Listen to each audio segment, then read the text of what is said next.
Right.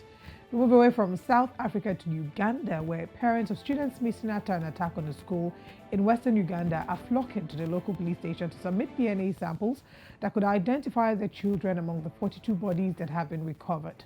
One of Uganda's biggest massacres in recent decades occurred last Friday at Lubirira Secondary School when assailants set a dormitory full of boys alight, then attacked a dormitory full of girls, hacking victims to death with machetes and knives.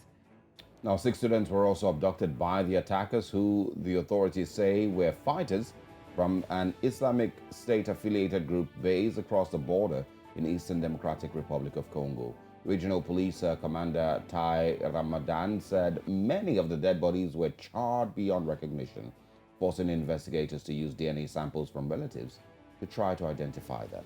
This morning, we're joined by Honorable General Jeje Odungu, who is the Minister of Foreign Affairs, Uganda. Good morning. Thank you very much for joining us, sir. Good morning, ma'am. How are you? Very well, thank you. First of all, our condolences for this great loss, these unfortunate incidents that we're having to discuss on this story. We hear that 20 suspected collaborators of the attackers, including the school's head teacher, had been detained for questioning. We'd like you to give us more insight into what's going on in Uganda. First of all, thank you very much for your sympathies for the very sad situation that befell us in the course of last week. Indeed, as you correctly pointed out, this took place at the western side of the country, in which a school was attacked by what we suspect to be ADF rebels.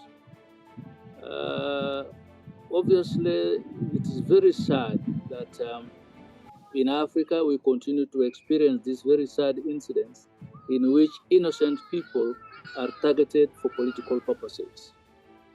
As it is, we now, and most unfortunately, have a count of about 42 dead.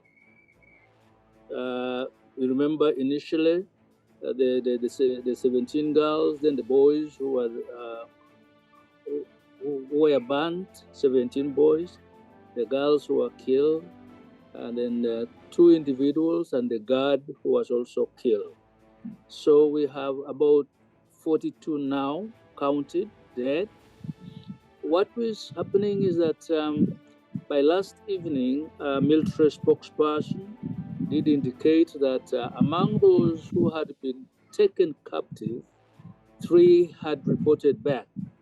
So we continue to be on hot pursuit. We hope we will be able to recover all those children who were taken captive.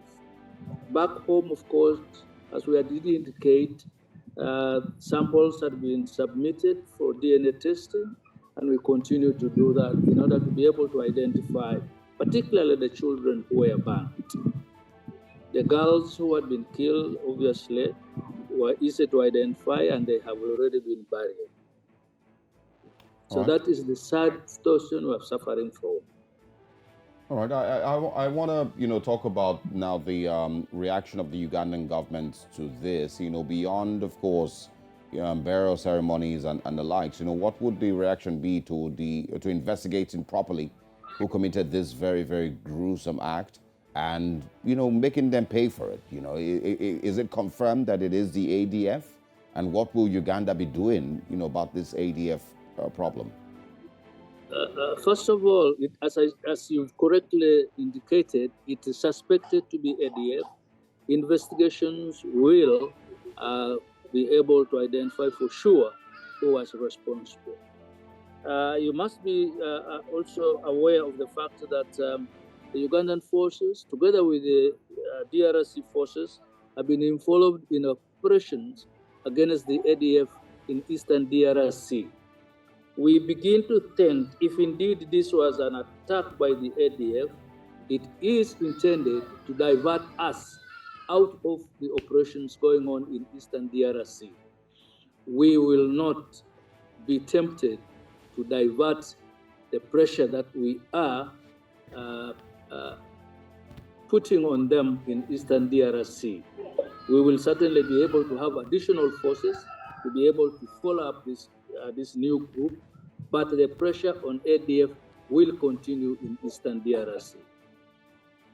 Okay, let's also talk about, how preemptive we can be. Now, the last time that this occurred was about 25 years ago, this unfortunate incident. And, we saw that the ADF had been pushed into the DRC. What measures will the Uganda government put to prevent this from happening again? And I ask this because an attack was had on, an attack was had recently, I think, on a neighboring village or a neighboring country. And the military forces had promised the people of Uganda that the borders were secured. Those were some of the conversations we've been hearing people share, that they were assured that the borders were secured, and they're asking where were the security officials when this attack was going on. So, what measures do you think the government is putting in to ensure that such an incident not occurs again? Honestly, the border between Uganda and DRC is quite extensive. It is mountainous and in certain cases relatively porous.